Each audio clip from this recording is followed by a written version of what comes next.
Hello again, everyone, and welcome to PronSIG's June webinar. We're very lucky today to be joined by Robin Walker.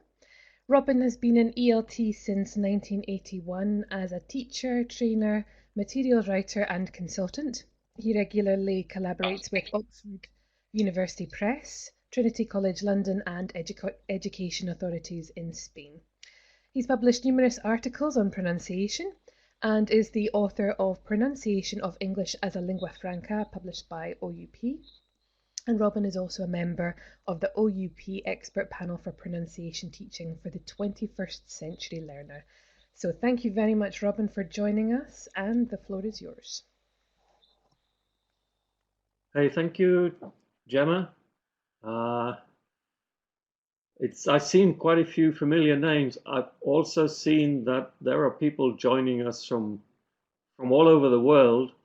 Some of you staying up late and some of you getting up really early. So my thanks to all of you. And my thanks to the PronSIG for inviting me to offer this webinar. I've been a member of the PronSIG for 30 years now, and sometime committee member, and also doing the job of editing Speak Out, and it's been a hugely illuminating process for me. Pronunciation wasn't high on my list of priorities when I started teaching back in 1981, but it quite quickly came onto my horizon, and I guess it's been the main focus of my own work and my research in ELT since the early 1990s. This talk about intelligibility is perhaps the center of all of that work that I've done and of the research and reading that I've done, because it seems such a critical issue.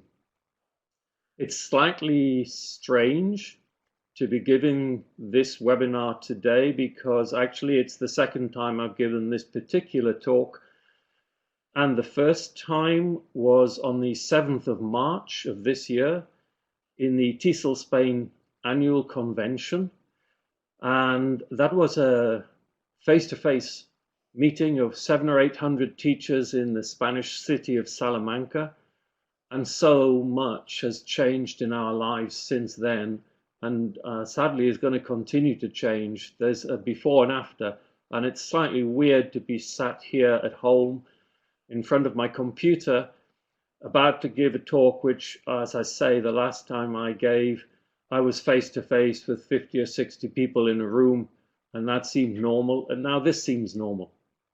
But for both situations, interestingly, intelligibility in terms of pronunciation teaching continues to be critical. Intelligibility is actually quite a complex issue. It takes a little bit of time for it to settle in your head. And so as we are working today, first of all, I would say this: just as they do on packets of cigarettes, they warn you about your health. Well, now I'm going to warn you about your health, and particularly your mental health, because if your journey into understanding intelligibility is anything like mine, you will have moments when you feel you are lost in the deeps, as sometimes happens with divers.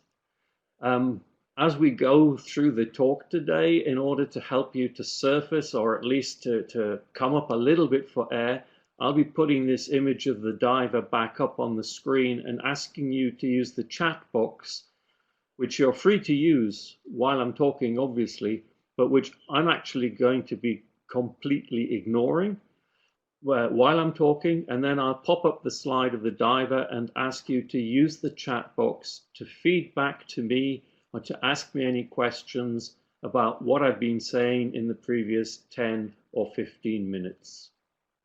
So, and hopefully at the end, you know, we'll have another 5 minutes. If I get my timing right, we'll have another 5 minutes to in order to answer any final questions. Okay, what do we want to look at today? Briefly, I'd like to look at 4 different areas. The first is the business of intelligibility, which is all over the world of English language teaching, and the business of accent today in the 21st century. We actually need to stop talking about today in the 21st century because we're 20 years into it. It is happening. It's not something that's going to be the future. It is actually now. Second point I want to look at is what we mean by intelligibility, because the word is all over ELT, but it's also all over the world outside ELT, and it's necessary therefore to tie down what exactly we're talking about when we say somebody is intelligible, especially within our microcosm of ELT, which is pronunciation teaching. But even beyond pronunciation, if we say someone speaking is intelligible as professionals within ELT, what is it that we are saying by using the word intelligible? The third point that I'd like to look at is whether we can actually measure intelligibility. And that's being quite a bone of contention. And I want to look at the ways that are being used currently in order to hopefully measure a speaker's intelligibility. And then the last one, which is critical for the ELT industry as a whole, is can we actually teach our learners to be intelligible with their English? Because it doesn't matter if we can measure it if we can't then go on and determine teaching priorities and teaching methods and so on and so forth. So this is where we're going to be going, and let's get started and look at the business of can we teach intelligibility, look at the business of intelligibility and accent today in current times. Now, as I said, intelligibility is a term which is appearing all over the ELT industry, and not just within the microcosm of pronunciation teaching. What you're looking at on your screen doesn't matter that you can't read the small print, that's not important. What you're looking at are the rating scales to Trinity College London's Integrated Skills in English exam, and this is for the exam at ISE2, which is a B2 level. And if we just take a look at the last column of the 4 criteria, which is delivery, then the first bullet point that examiners must attend to when they try to determine a speaker's intelligibility is a speaker's delivery is their intelligibility. A fourth one, which is interesting, is the effect of this delivery on the listener. And in the highest score, which is band 4, then at ISE2, the suggestion is that this particular speaker is clearly intelligible and requires no careful listening. Let's switch exam board. This is Cambridge English at C1 level, and they have a specific column for pronunciation. And when we dive into that, we discover that again, top of that criterion for pronunciation is the idea that the speaker, the candidate, is intelligible. If we continue, this is the TOEFL, and they have different bands. And also they talk about delivery as one of the criteria that they're looking at in their assessment of speaking. So let's pop into the delivery at the highest level. And it says well-paced, the speech is clear, minor lapses, minor difficulties with pronunciation, but these do not affect overall intelligibility. In other words, we are looking at intelligibility as the benchmark, and none of these exam boards has made any reference whatsoever to native speakers or native speaker prestige accents like received pronunciation or general American. Let's just pop into one more international exam, that is IELTS. And again, we're looking at speaking. There are different criteria: fluency and coherence, lexical resource, grammatical range and accuracy, and then finally pronunciation. Again, if we go to band 9 and band 8, band 9, effortless to understand, and band 8, easy to understand throughout. and the L1 accent has minimal effect on intelligibility.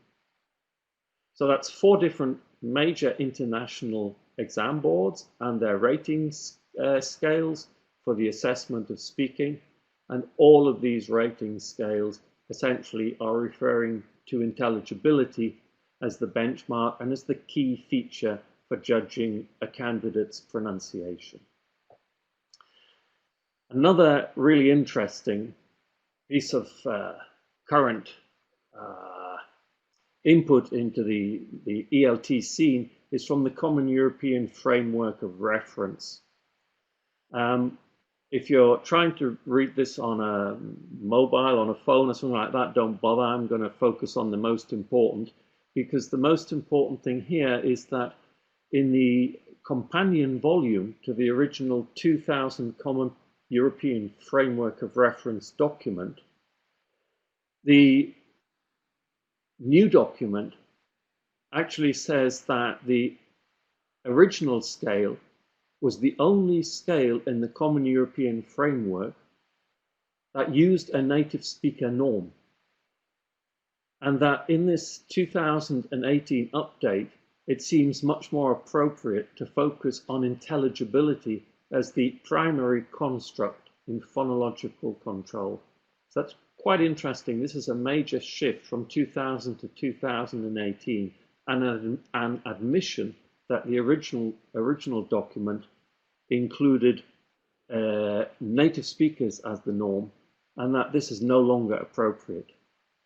In this same document, if you skip forward to page 134, you get a much clearer description of what they're aiming for now in terms of a demonstration of phonological control by people learning languages in Europe, English being one of the languages which is being learned. First of all, in the first paragraph, they admit that the phonological scale in the 2000 document, which used an implicit native speaker norm, was the least successful of all of the scales that the Common European Framework originally produced. And they go on to say that the phonological control of the idealized native speaker has traditionally been the target of language teaching, and that any accent which was not native speaker accent, in other words, any mother tongue accent which appeared when the learner spoke the target language, was seen as poor phonological control. The document then goes on that this focus on accent and accuracy with respect to the native speaker norm, instead of on intelligibility, has been detrimental to the development of pronunciation teaching. That's an incredible statement. The focus on native speaker accent has been detrimental to the development of the teaching of pronunciation. And here the document is not just talking about English. It's talking about the teaching of the pronunciation of the languages of Europe. And moreover, that ignoring the retention of your mother tongue influenced accent, your mother tongue in your accent of your target language, lacks consideration of sociolinguistic aspects, the fact that my accent is part of my identity, it's part of who I am. And they then say that the current scale, because of these previous considerations, was actually started from scratch. They threw out the 2000 scales for phonological control, and they started completely from scratch. What they produced was something based on, first of all, articulation, that the learner is able to actually produce the sounds or phonemes which are characteristic of the language they're learning. Issues of prosody, intonation, rhythm and stress, word stress and sentence stress, accentedness, that is the extent to which your accent differs from what might be considered a norm. And that word norm there is put in commas because, of course, especially with English, you're going to have to tell me what would be the norm. Last of all, intelligibility, where it says that we're looking about accessibility of meaning. In other words, can the listener actually understand the words? And the difficulty in understanding. Now, that little difference between accessibility of meaning and the difficulty of understanding, I'll come back to later. But here we have quite a different view of what is necessary and a very clear focus on intelligibility as opposed to a focus on accent. Here we go, summarizing the Common European Framework 2018 companion volume and the totally new phonological scales. This decision at this high level, massively influencing the teaching of language in Europe and beyond, that it is more appropriate today to focus on intelligibility. That previous focuses on native speaker accent have been detrimental to the work we're doing, especially in the PronSIG, trying to develop pronunciation teaching. And last of all, that focusing on idealized native speaker models, and that's very much what has happened with pronunciation teaching, is not taking into account necessarily the learner's needs, their sense of identity, or actually their needs and the realisms of learning a new language, especially as an adult, where everything points to the fact that very, very few adults will ever attain a native speaker accent, even if they strongly desire to do so. In other words, this previous goal of a native speaker accent is unrealistic and doesn't satisfy learners' needs, especially possibly their sociolinguistic needs. This is the Common European Framework of Reference, moving the ball towards the intelligibility game park. But I would add two more points here. And the first is that the previous focus on native speaker accents actually is immensely disempowering for those teachers in the classroom who do not have the chosen prestige accent. Now, the first teachers that come to mind here are non-native speaker teachers who constantly admit, when asked about the question, that they're not having the prestige accent of the language they're teaching, makes them very anxious about teaching pronunciation. Anxious to the point that they might actually not teach pronunciation. And another point that I think is worth making is that the reality of language today, and especially of English, is that accent is the norm.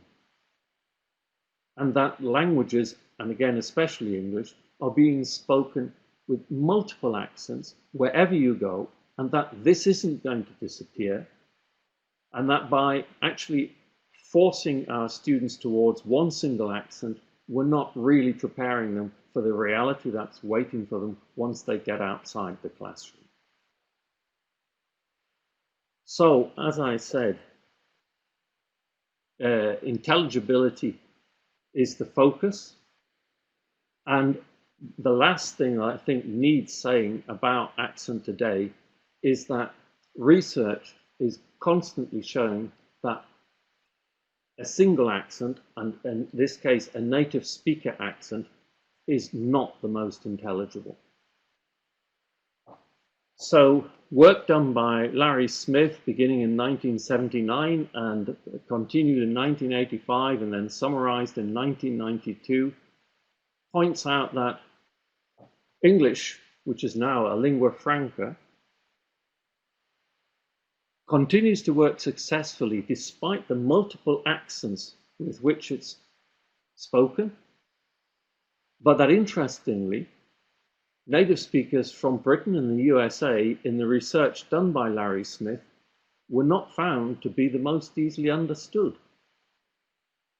So this is this accent that's driven pronunciation teaching, at least until now, and it turns out that even if speakers do choose it as a goal, once they take their English into international arenas, They're no longer found to be the most easily understood, nor are they the most able to understand people using English with other accents. And in general, being a native speaker or having a native speaker accent simply does not seem to be as important anymore as being fluent in English and being familiar with different varieties. Other research into native speaker accents, which have been the goal as opposed to intelligibility, people like David Gradle discovered that once we move into today's use of English, which is as a lingua franca for international communication, we discover that often the native speaker is the fly in the ointment, and that meetings go fine when there are no native speakers present. And a final piece of information from my own research and from recordings I was making about the actual desirability of native speaker accents comes from a Malaysian speaker talking to an East German speaker, and they've met on a European master's program, and they were talking about this new concept of English as an international language, English as a lingua franca. And the Malaysian student said, yes, there were these people from all over Central, Eastern Europe and elsewhere, and that's how it was, this English. Wasn't most people's first language, except for the Americans and the British, and nobody could understand the British. So we have accent and we have intelligibility. And for too long, perhaps, we've allowed our work in pronunciation teaching to be driven by accent. But today, the exam boards, the Common European Framework, and empirical evidence strongly suggests we need to stop doing this, and we need to focus on intelligibility, which is what is required for English as it's being used around the world today. That's a very quick review of intelligibility and accent. Now I'm going to focus on the chat box. And if you have any questions, this is the moment to ask them.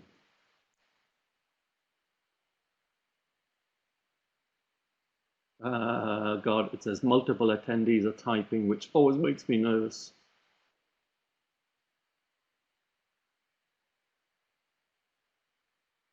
Any questions, anybody? Because if not, I'm going to go on and leave you time at the end.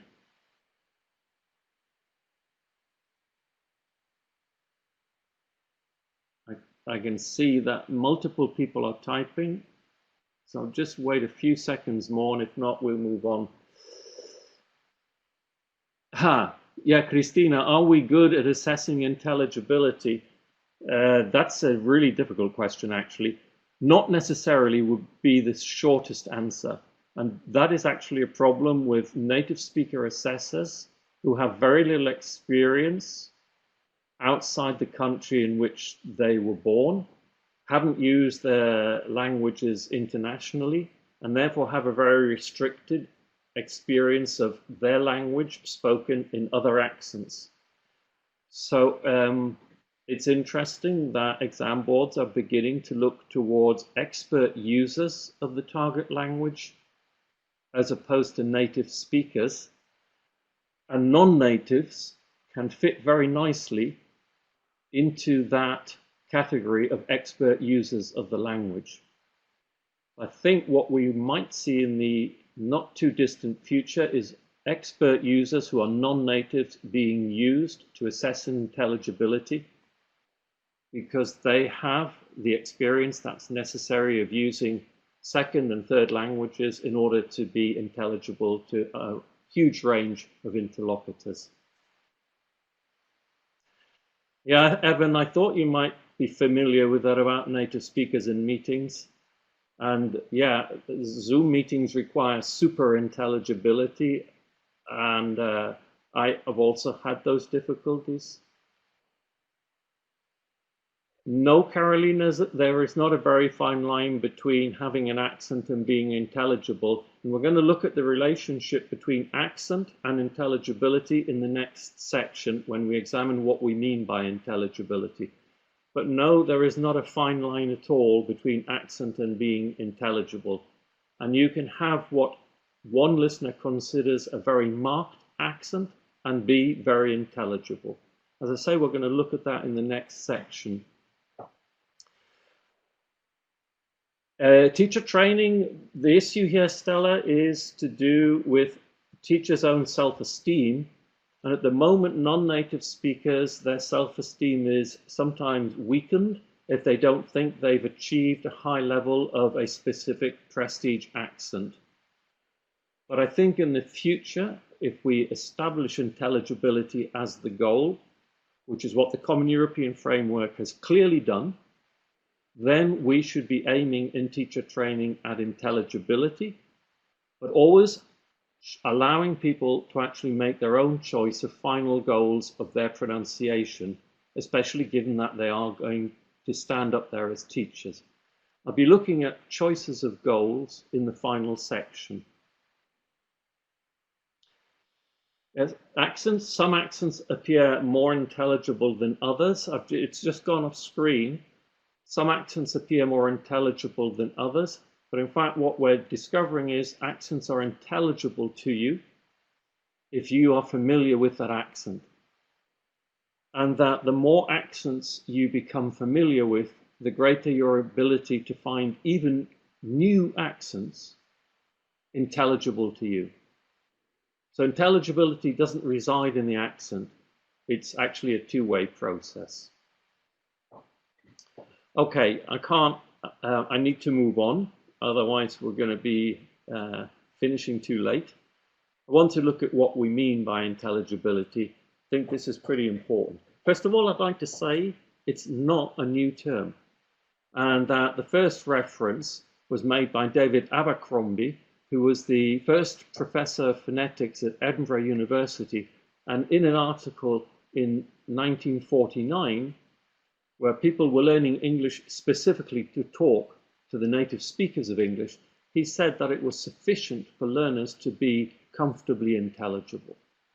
The comfortably meaning the listener doesn't have to make too much effort to understand the speaker. The really important work on intelligibility began much later, however, with the coming of World Englishes as an area of studies in linguistics. And the people who brought the first sort of construct of intelligibility to our attention were Larry Smith and Cecil Nelson. And in 1984, they decided to create this construct, which it's what it is. And they said that intelligibility was the recognition of the words in the speech flow so that the listener can actually say these words were spoken. They then said comprehensibility is that the listener understands the meaning of the words. So one thing is that I can actually write down the words. The other thing is that I understand what those words mean. And they added a third part to their construct, which was interpretability. And this was that the listener understood what the speaker was doing with the words, what their intention was. Let's just briefly illustrate this. We take a sentence, it's hot in here.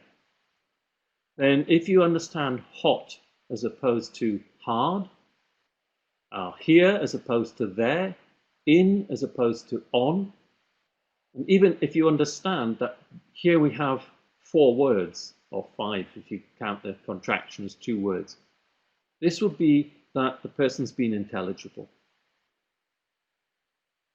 Comprehensibility refers to, do you understand what the speaker's saying? So if someone says it's hot in here, you realize they're talking about the temperature in the room, and the temperature is high.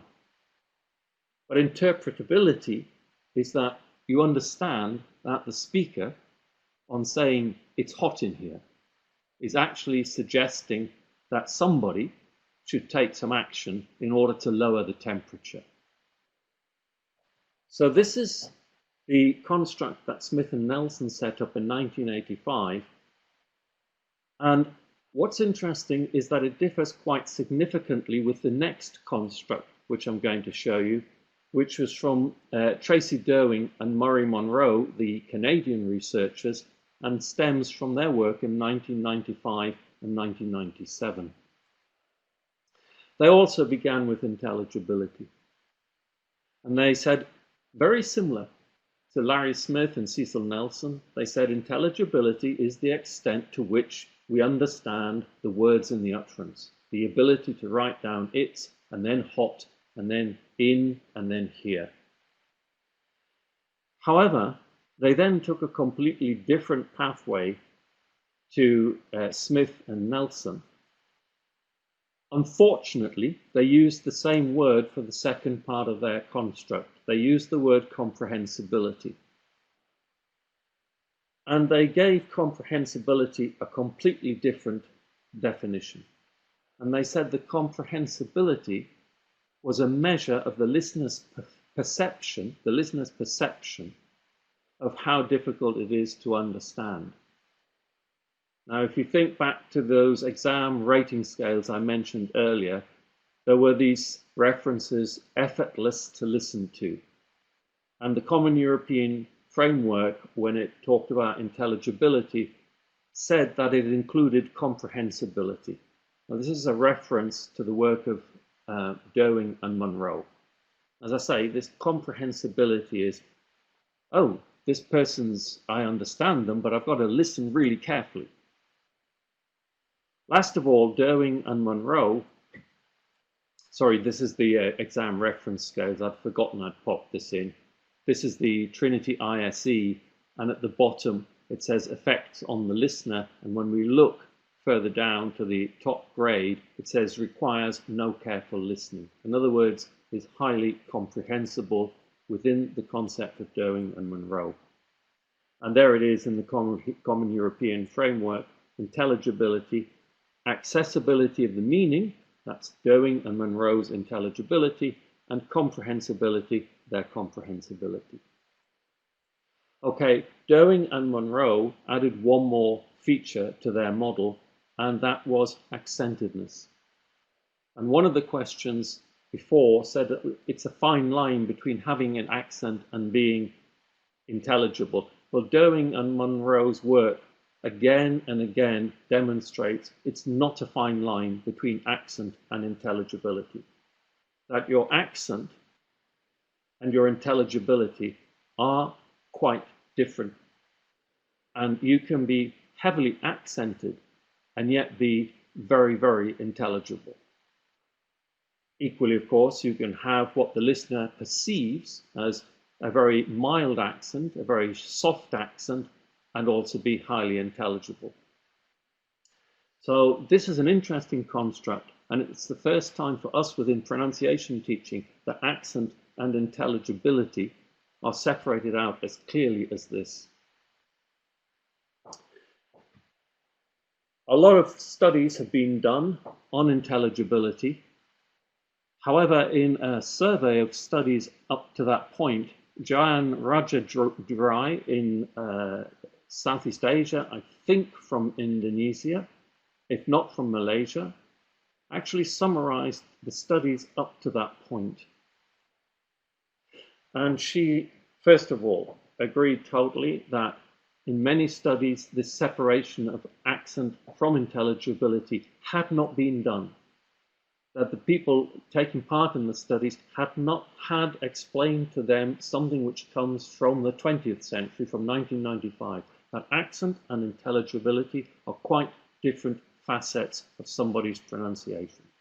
And so listeners were being asked to judge intelligibility, but were in effect judging their perception of the speaker's accent.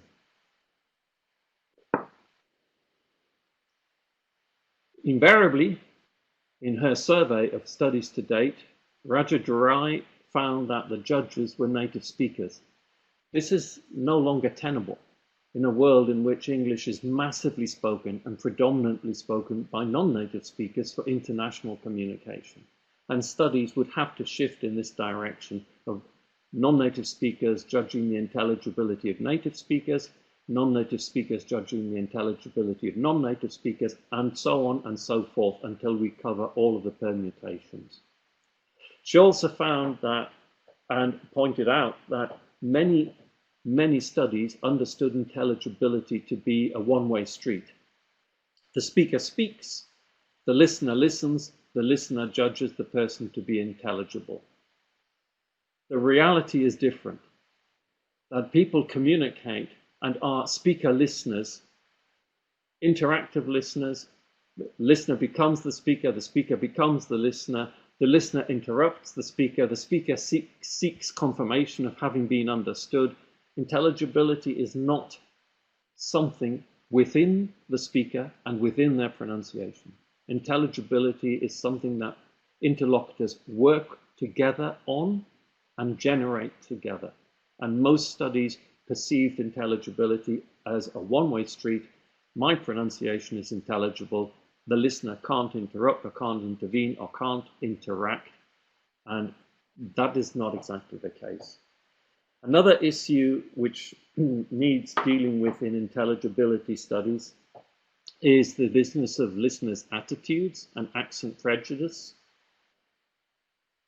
If we confuse accent and intelligibility, Rubin, in a study in 1992, allowed undergraduates to listen to a person reading from the New York Times. The person was a native speaker with an American English accent.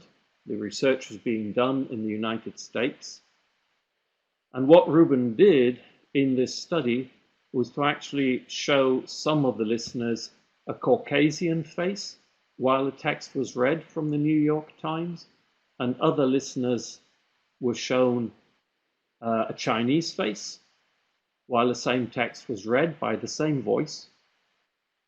And the listeners were then asked to recall what the speaker had said, and the recall when they were shown the photo of the Chinese face was significantly lower than the recall when they were shown the Caucasian face. So again, when we actually start to study intelligibility, we need to take into account that people guided towards measuring intelligibility will be influenced by the accent that they hear and will make judgments based on prejudices, which we all carry. This has nothing to do with those particular students, and that this will affect the way they judge intelligibility. Julia Scales did something similar in 2006, and she had undergraduate students who were American and who had come into America to study, and she had them talking about different accents. And one student actually said, you know, my Asian classmates, this was a student from Colombia, who said, my Asian classmates are difficult to understand. But when that same student did blind listening tests and was asked to choose from the people she listened to, somebody that she felt was nice to listen to and she'd like to speak like, the Colombian student chose a Chinese speaker of English as her preferred target. So it's interesting, when she's in class, she can see their faces. They're Asian from their face, they're Chinese or they're Japanese. She thinks they're not intelligible.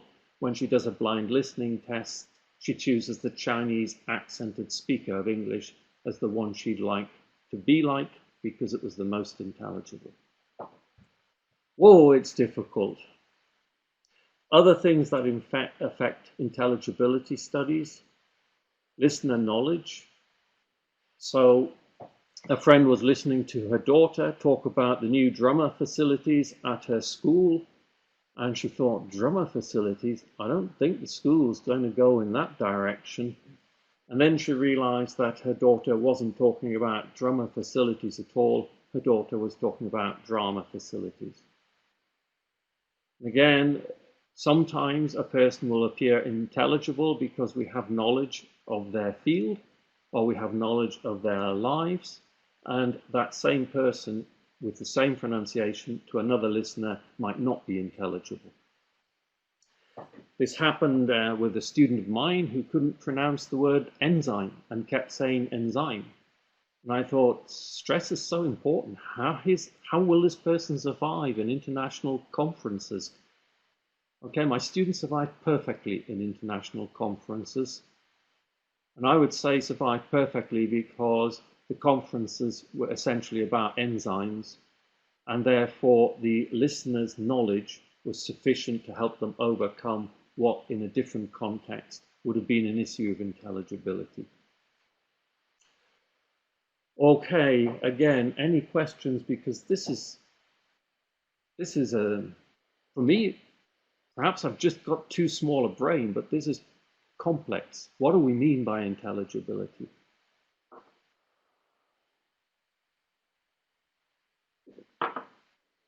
We've got the Smith and Nelson description, intelligibility, comprehensibility, interpretability. That's not really affected us. We've got Dewing and Monroe, intelligibility, comprehensibility, how easy was it to understand, and accentedness, how much accent do I notice? Yeah, Gemma, this preconception, you know, it was quite frightening, the study by Rubin, and it's been repeated quite recently, and it got exactly the same results. You show people a foreign face, shall we say, and they automatically assume they're going to understand less, and then they fulfill this and they understand less. Christina, I'm glad that that has enlightened you. I think the exam boards are going to lag behind a little bit, but actually, for example, with Trinity, it's now written in the descriptors, this business of expert listener, and expert user, and expert user includes native speakers and non-native speakers. And some native speakers will be excluded because they don't have enough experience using their, in this case, English, in multiple different situations. Yeah, Gemma, there's a huge amount of work to be done.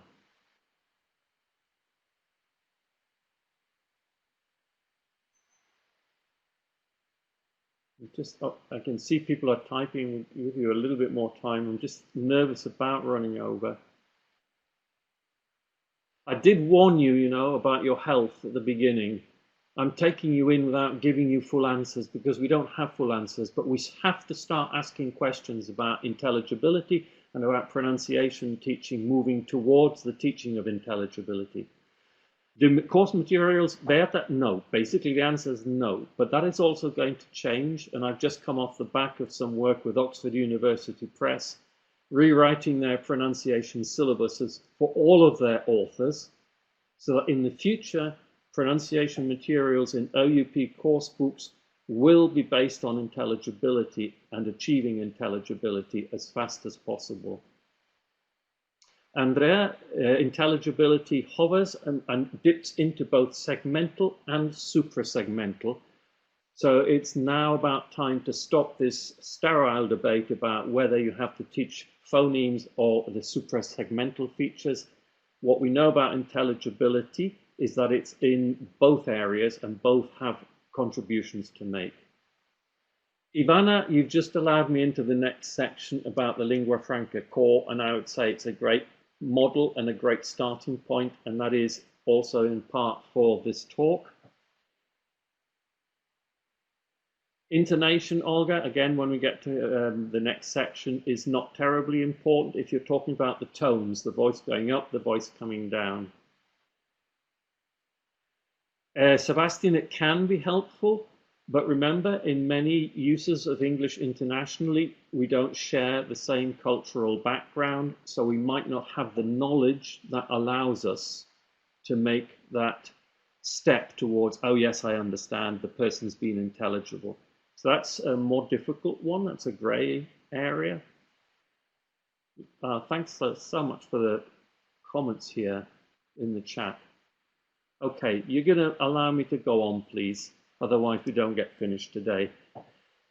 We know what we mean by intelligibility. It is the business of being able to write down the words the speaker has said, essentially.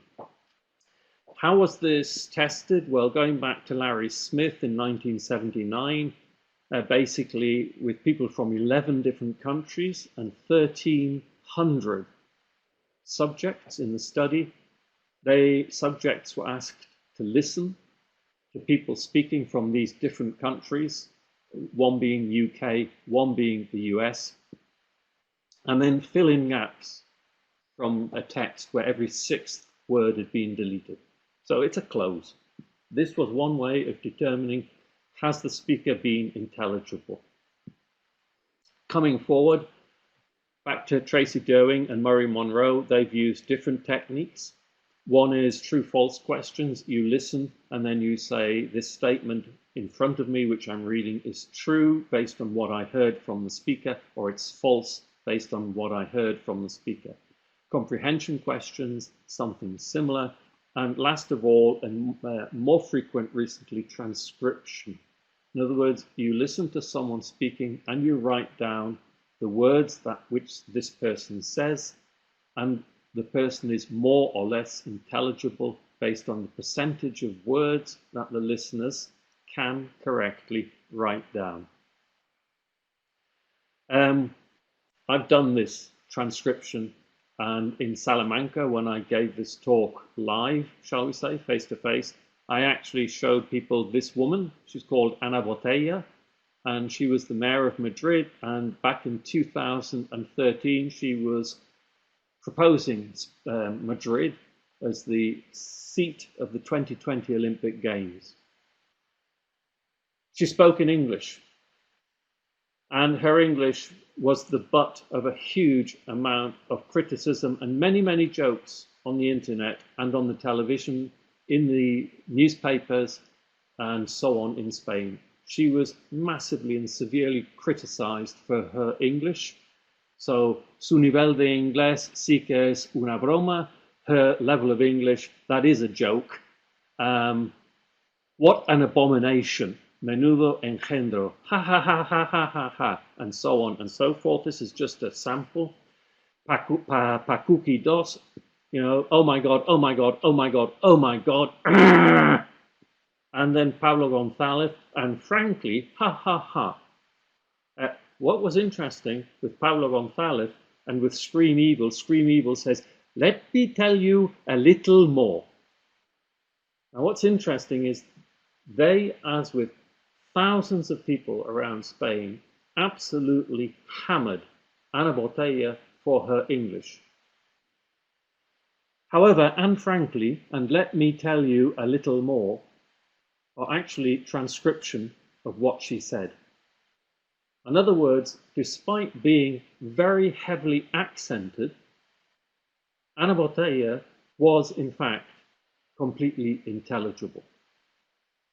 And when I allowed people to listen to her in Salamanca 3 months ago and asked them to write down what she said, following on from ladies and gentlemen, and the people in my workshop there had to write down what they heard. Of course, they were all able to write down what she'd said. Her accent produced massive criticism. However, she was completely intelligible.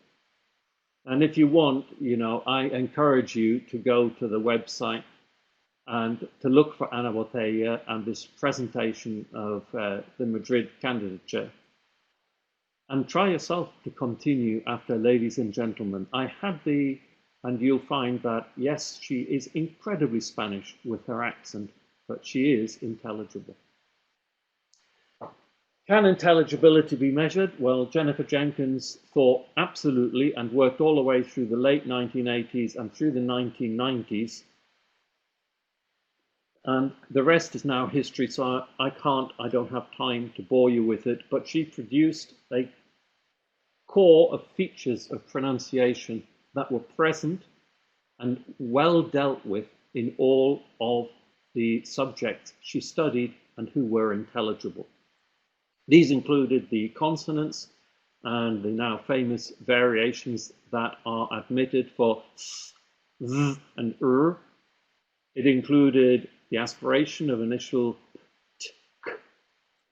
It included the way that initial and medial consonant clusters were dealt with, and discovered that deleting consonants in the cluster, so that cluster becomes custer, with the deletion of the L, this was found to be very detrimental to intelligibility, whereas the insertion of little vowels, as in Espagne, and a little E inserted before the SP, this did not affect intelligibility anywhere near as much. She also discovered that vowel duration was more important than vowel quality. There was one exception there, which was the the long central vowel. And last of all, not last of all, she left word stress as a grey area. She did not exclude it. She simply said this is a grey area and we will need more research. And more research has been done and now suggests that word stress may not be so grey and might be useful to include. Last of all, she insisted that nuclear stress, tonic stress, sentence stress, as it's called in course books, was really important.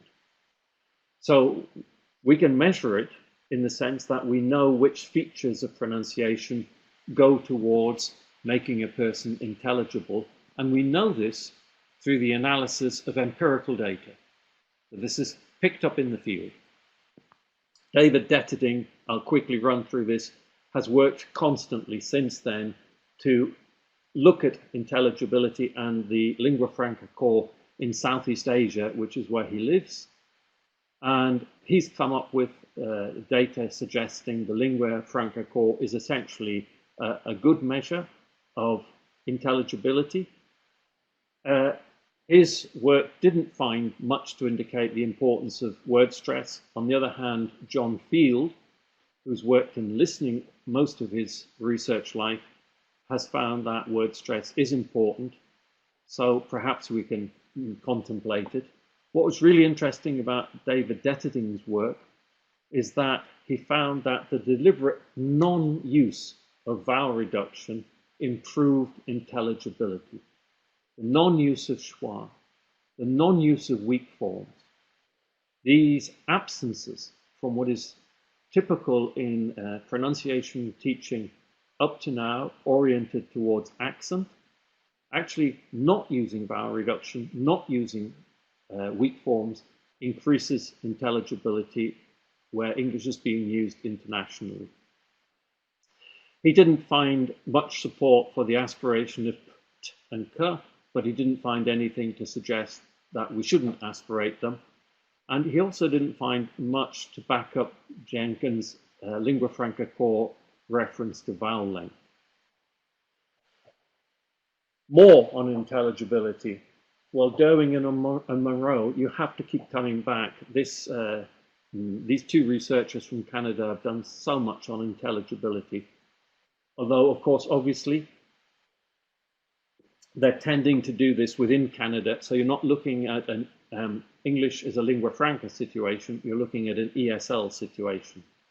And for Derwing and Monroe, intelligibility from their research is determined by general speaking habits, your pace, your tone, possibly paralinguistic features.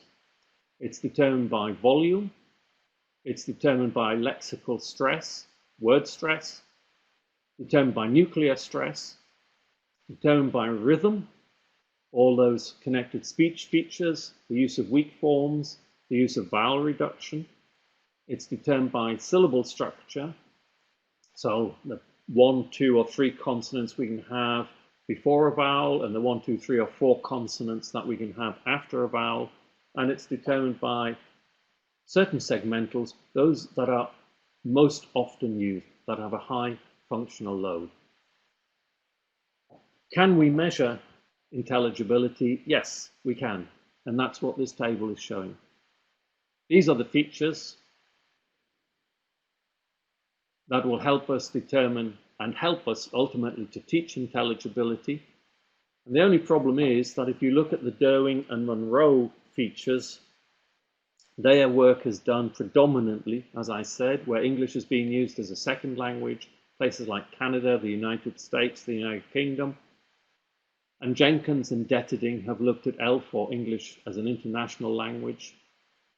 And initially, when you look at this table, you go, oh my God, it's all very different. But actually, it's not all very different. There are areas where everything coincides, and that's where I'll be going in the last section of this webinar. So again, I've put the slide up for any questions, basically because I can't take it down. Is there anybody desperate to ask a question? Because if not, I'd like to go on to the next bit.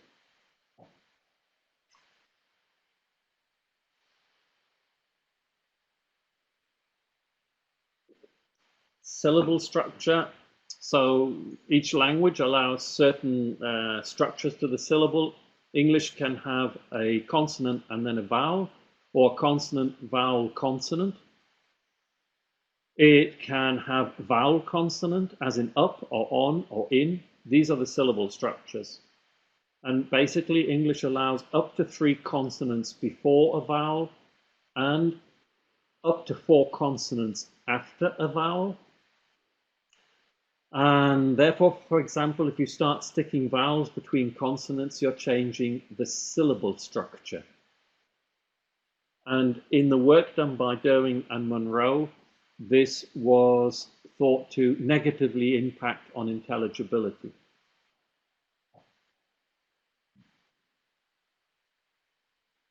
Heather, you're going to struggle to find lingua franca-based teaching materials because the big publishers haven't yet taken this on board.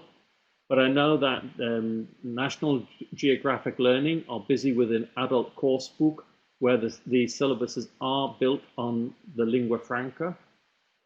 And when I did my course book on English for Tourism for Oxford University Press, the pronunciation syllabus is based on the lingua franca. And then there is, let me just grab it for a moment. This is a resource book, Be Understood. It's by Cambridge University Press, and it's activities on teaching pronunciation.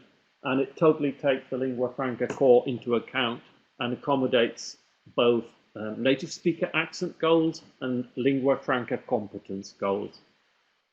But the answer is there's not a lot at the moment. Okay, I'm running over time, and this is not good. So I want to move on to the last thing. Can we teach intelligibility? And the answer is sort of yes and no. It's not a simple answer. I warned you at the beginning, I wasn't taking you into crystal clear waters. But we're moving towards the point where we genuinely think we can. This is a colleague in France, Alice Henderson, and as early as 2007, thinking about students at university. In Europe, she was looking at ways of teaching intelligibility. As this is clearly what these students needed, and she's continued that work since then. Can we teach intelligibility? Hang on, let's think about this. This is what we teach on the left there in pronunciation. If I look at what's happened so far in English as a foreign language course books or English as a second language course books, if I look at that, I discover regular work on consonants, vowel quality, and so on and so forth, and some work on clusters, which is this syllable structure issue that Derwing and Monroe mentioned. All of these things in EFL, ESL settings contribute to intelligibility. Let's do the same again. Familiar territory, I hope, for ELF, EIL. Let's do this for English as a lingua franca, English as an international language. Again, consonants, clusters, vowel quality, not really. Jenkins mentions one vowel, the central long as in nurse, and says that students should then develop a stable set of vowel qualities which will be influenced by their mother tongue. So she does actually mention vowel quality to an extent. Vowel length, yes. Lingua franca core, lexical stress. I've just included it for the reasons I gave earlier. Perhaps we should have put a question mark there. However, schwa and weak forms are not included. They're excluded because they damage international intelligibility, and the whole rhythm business in connected speech features like assimilation, coalescences, and vowel reductions, that's also excluded. So, oh goodness gracious, can we teach intelligibility? Well, yes, but we seem to have to decide what we're teaching towards. ELF or EFL, ESL. What can help us in our decisions? Well, things like how many students will actually be going to the UK or the US. In other words, how many students need to be taught towards an EFL goal. And the figures are pretty sort of clear, and it's old territory for you. We've been here before. The fact is today English is used massively more for international communication between non-native speakers, and that situation is not going to change. This is reflected in diagrams again, which I hope are familiar to you, and I'm sorry I can't make them familiar to you, but you should all have met the three circles diagram. It goes back to World Englishes and Braz Katru. What I would like to flip in order to answer this final question is this model is problematic, you see. First of all, it revealed to us how many people were out there in the outer circle and how much English was being spoken between members of the outer circle. Well done, the model's great, fantastic. However, the model continues to place the UK, the US in the middle and calls them norm providing. I'm sorry, that needs changing. They're not in the middle. And I much prefer to contemplate the circles of English and English pronunciations in the way that Marco Modiano did in this diagram. And in the heart, in the center, at the core of pronunciation are all of those features that came out through the work of Jenny Jenkins and which constitute the lingua franca core or its extended version with word stress. These are the common features that are at the heart, in my opinion, of pronunciation teaching. And out on the periphery are various accents, which have the core features and some other features. And those various accents might be Spanish accented English or Chinese accented English, Brazilian accented English, Indonesian accented English, in the past foreign language speakers. But also out on the periphery as simply accents that have all of the core features plus one or two other features. Could be native speaker accents, American English, British English, etc., etc., etc. And this is the relationship between accent and intelligibility. Intelligibility is achieved through competence in the core features, basically the lingua franca core, and from intelligibility, we can move on and choose which accent we wish to speak with. This is what I tried to develop in an article I published recently in Modern English Teacher. When we start with our learners, their English is heavily influenced by their L1, and they will discover that they have quite limited international intelligibility.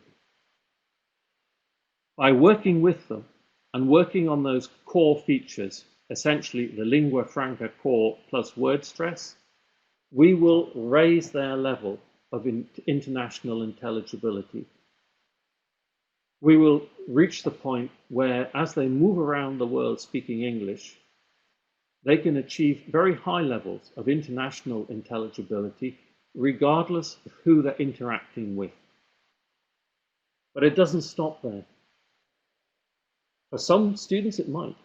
Wherever I go, thanks to working on these core features, I see that I'm understood. I can make myself intelligible without requiring too much effort from my listeners, and so on and so forth. However, it doesn't need to stop there. And from this position of high international intelligibility, learners can choose personal goals and move on, for example, if they wish, to achieve a particular native speaker accent. So if you discover you're working again and again with people from New Zealand, perhaps you want to perfect your accent in the direction of a New Zealand accent, if only because it makes you more comprehensible to the New Zealand people with whom you're regularly working. And of course, the same is true for any other accent. One of my students came and said to me, I don't want to sound like a native speaker, but actually I don't want to sound Spanish when I speak English. So help me to get rid of the Spanishness in my accent. That is a pretty weird, it only happened once to me. It's a pretty weird thing. But it did happen. And this pathway from limited international intelligibility through working on competence in the lingua franca core to gain high international intelligibility then placed me perfectly to help this student eliminate the Spanishness in her accent. In fact, basically here, in this third phase, you can go to any goal you wish as a learner. And what I'm projecting here, I think, is a pathway that allows us as teachers of pronunciation to take all students on a common pathway, at least to the point at which they all achieve high international intelligibility, and then offer students various other goals for the continuance of their work in pronunciation. Course books at A1, A2 will be helping overcome the limited international intelligibility issues. Course books at B1 and B2 will be consolidating high international intelligibility. And students going on to C1 and C2 would actually have to choose their final goals for their pronunciation work. And as teachers, we'd have to learn how to give them diverse and personalized pathways towards that goal. This, taking away the apparent conflict between EFL and ELF, is what Mark Hancock was talking about in his article, ELF Beyond Dogma and Denial. And it's the same that I talked about in my article on being intelligible, from being intelligible, just getting yourself the basic message across, to being yourself, to choosing what you want from your pronunciation. The article, both articles, just chase Mark and I up on the internet and you'll be able to download the articles. You can also download, if you want, from my website, an article I wrote on the need for people who wish to be intelligible, to learn to interact with their interlocutors and to accommodate to their interlocutors. So that, going back to what Roger Durai said, intelligibility is a two-way street, and as speakers you need to accommodate your pronunciation to your listeners, and as listeners you need to accommodate your listening to your speakers. And that's what this article is about. And as I said, you can find that on the on my website. Go to articles, you'll be able to download it. Okay, this is my website. Let's just skip that. You're going to go there, I hope. If you want to know more, it's obvious you can have a look at the book, which I published with OUP, in which Gemma mentioned at the beginning. And perhaps at the end of this year, but probably in the spring of next year, OUP are doing a series of position papers, which are the result of meetings of expert panels. And I had the privilege to be on the OUP expert panel for pronunciation, and I've authored their paper on pronunciation for the 21st century learner, and that hopefully will become available, and again will allow you to revisit all of these things which I've been talking about the idea that intelligibility drive the work that we do in pronunciation teaching for what's left of the 21st century. Wow, on the time limit. Any questions, anybody? Any questions? Thanks, Wayne. Will do.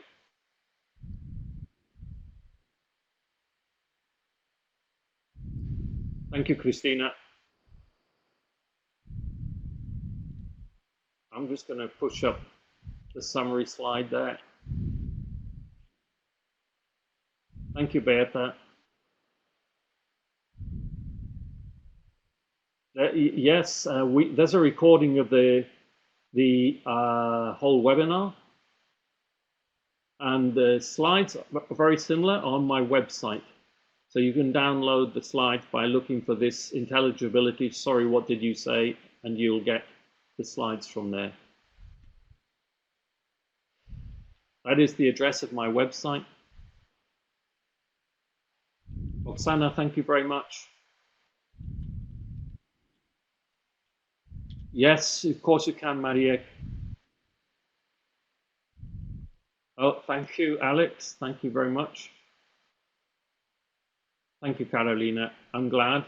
I felt it was a bit rushed. I hope I didn't give you too much, but I've given you things to think about.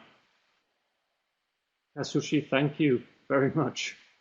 So everybody, as Robin's getting a lot of thanks, I just interrupt to say thank you myself, Robin, for an extremely wonderful webinar sharing such important information for all of us to bring into our classroom practice. And just Adam, go ahead, sorry. No, just to say my pleasure, and sorry I might not have been as clear as I wanted to be today, but we do have the recording and there are articles. It was really useful for me in consolidating a lot of information and pulling it together, so thank you. Some people are keen to get a certificate for today's presentation, so I'm just posting that in the chat now. You can download it and write in your own name, and that will be up for 2 hours on, sorry, 1 hour on the via the link, so you'll be able to download it for the next 60 minutes. Robin, I'll pass back to you for the last comments, but thank you very much. No, I think, Adam, that the last thing I would say is to take myself back to that first slide about, you know, the health warning. It's taking me so long to begin to make sense of all of the information that I've come across about intelligibility, and some of it's quite conflicting information according to which model of intelligibility you look at. But as Catherine has just written, it's such an important topic. We cannot allow pronunciation teaching to be dragged back into chasing accents. And this has come down from the European Commission and the Common European Framework. We have to now bite the bullet and gain deeper and deeper understandings of intelligibility and better research measurements of when people are being intelligible, and then operate that in the classroom. I think that's what I'd like to say. The journey is not over. I think there's light now at the end of the tunnel, but we all have a job to do within pronunciation teaching to make sure that we continue forward towards a greater understanding of intelligibility rather than being dragged back to the default setting of chasing around after a specific accent. Thank you, Robin. And you've reminded me of the first seminar that I ever did in my World English's Masters module, where the lecturer said, well, I would never, ever teach any pronunciation. And the idea that we need to find that middle ground. Yeah.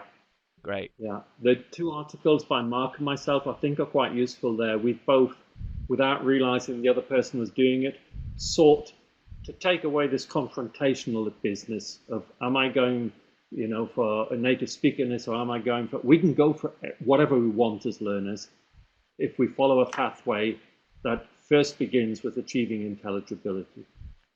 Thank you very much. That seems like the perfect moment to end on. So just to draw attention to the fact that you can follow PronSIG and Robin on Facebook, visit Robin's website, and also visit the PronSIG website, which the link is in the chat for that. So thank you very much, Robin, once again. It's been an absolute pleasure. And thank you to everybody for coming and attending this webinar. And we've got another great webinar coming up on PronSIG at the end of July. So look out for information on that. Thank you.